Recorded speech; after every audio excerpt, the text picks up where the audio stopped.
Boa tarde, o meu nome é Luís Gouveia, sou doutorando em Ciências Económicas pela Universidade de Grendel, Estado da Flórida, Estados Unidos da América. Este trabalho propõe-se abordar as atitudes unilaterais de uma potência ocidental e as suas consequências para outros países no âmbito económico e social, a que dei o título de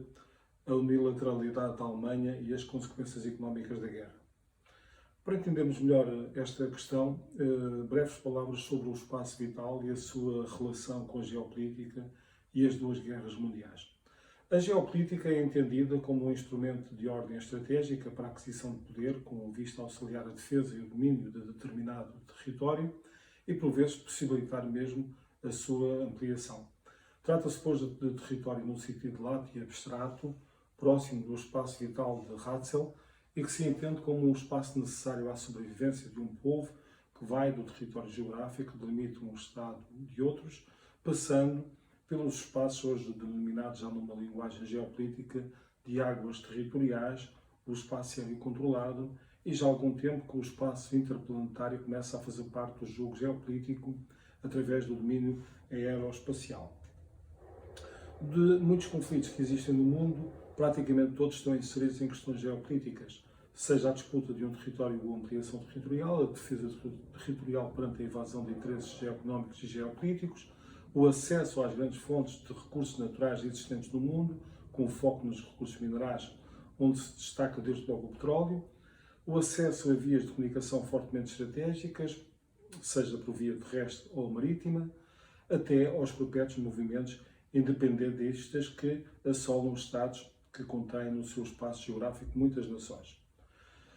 Quanto às atitudes unilaterais da Alemanha, não são muitos os países que tiveram e que ainda continuam a ter enorme preponderância nos destinos de outros países e com determinante influência no quadro geopolítico a nível global. Desde o princípio do século XX que a Alemanha tem tido um papel importante na forma como o mundo evoluiu em todos os seus aspectos, militar, político, científico, social, cultural e económico. Com efeito, nos últimos 100 anos, a Alemanha tem exercido um dos principais e dos mais importantes papéis na dinâmica política e económica mundial. Podemos dizer que, de forma unilateral, a Alemanha foi a principal responsável pelas últimas duas grandes guerras, que incidiram predominantemente no palco geográfico europeu, mas com focos em zonas do globo e com reflexos profundos a nível mundial que vieram alterar decididamente os equilíbrios do poder, tanto nas componentes militares e geopolíticas como nas componentes económica, social e do próprio conhecimento científico. Para além de outras motivações, ambas as guerras seguem, na minha opinião, o paradigma da visão expansionista e imperialista do espaço vital, que predominou no pensamento estratégico das grandes potências. Vejamos, na Primeira Guerra, quer pela disputa alemã sobre colónias administradas por outras potências, quer pela ameaça industrial e bélica que a Alemanha vinha demonstrando, franceses, ingleses e russos, também estes preocupados com o seu império vital, unem-se em bloco, iniciando uma escalada armamentista que leva ao início da guerra. Na Segunda Guerra, o descontentamento sobre o tratamento imposto aos alemães pelas potências vencedoras da Primeira Guerra, através do Tratado de Versalhes, a crise dos anos 30, que afetou o mundo e atingiu drasticamente a Alemanha, o surgimento do movimento nacionalista que leva Hitler ao poder, parecem esconder as reais causas da guerra e que estão indubitavelmente associadas à conquista ou reconquista de territórios vitais para o ideal imperialista de alguns regimes e, em particular, para o regime nazi. Temos assim que estas guerras envoltas de muitas motivações e argumentos que as pretendem justificar não ocultam, no entanto, os seus principais fundamentos de base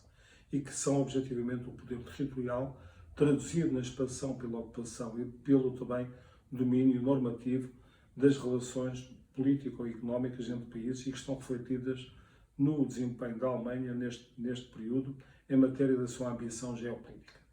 A guerra é, como sabemos, uma catástrofe para os seus intervenientes e, como foi o caso, com consequências nefastas para a humanidade, desde logo ao nível das perdas e das inutilizações de muitas vidas humanas, tem custos económicos, sociais e culturais incalculáveis e, por vezes, até irrecuperáveis. No entanto, pode ser entendida como uma forma quase tradicional de tornar o estoque de capital fixo num consumível imediato e suscetível de reposição e, por conseguinte, ser fonte dinamizadora do relançamento e crescimento económico.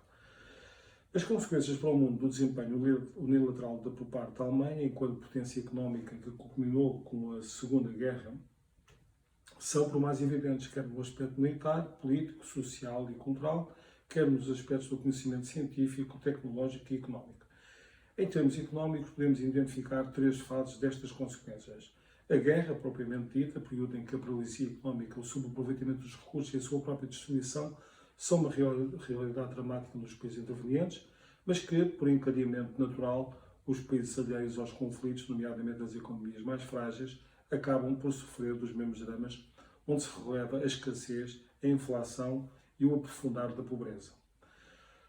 Uma segunda fase, o pós-guerra, faz em que os países inventariam o lado mais dramático do conflito, de facto as perdas de vidas humanas, mas também em contabilizaram os estragos materiais e as consequências geográficas e políticas da guerra, caracterizado por redefinições de fronteiras, como foi o caso